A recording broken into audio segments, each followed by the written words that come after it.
Well, in comparing the pure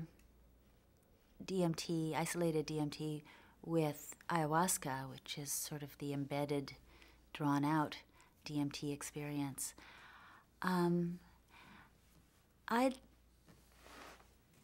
as valuable as my DMT experiences, pure DMT experiences have been,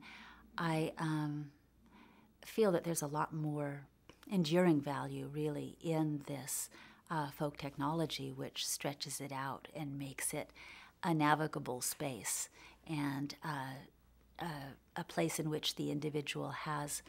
excuse me, a place in which the individual will and skill has a place to work and ways to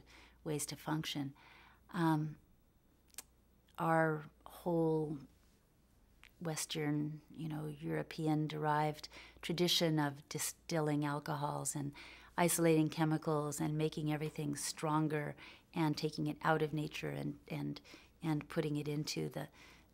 biggest punch that we can, I don't think that generally that's the most useful way.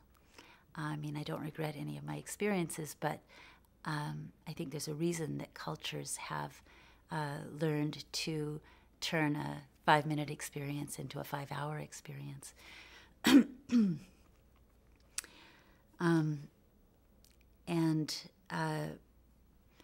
Part of the reason that it's so sensitive, that this ability that we have, this sort of, we have the technology to isolate things, but we don't have the spiritual maturity and the personnel, generally speaking,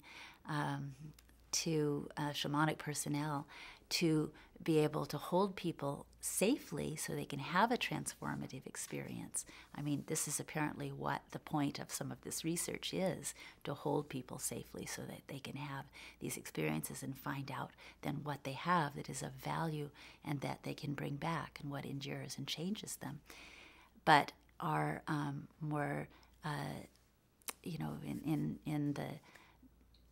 fashion of Dionysus, our culture has been,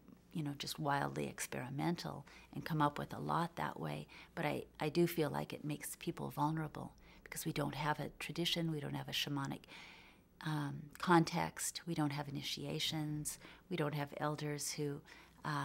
take the young people and introduce them to these things. In fact, we tell everybody they're bad and push them out to the edges, and then they, of course, go do them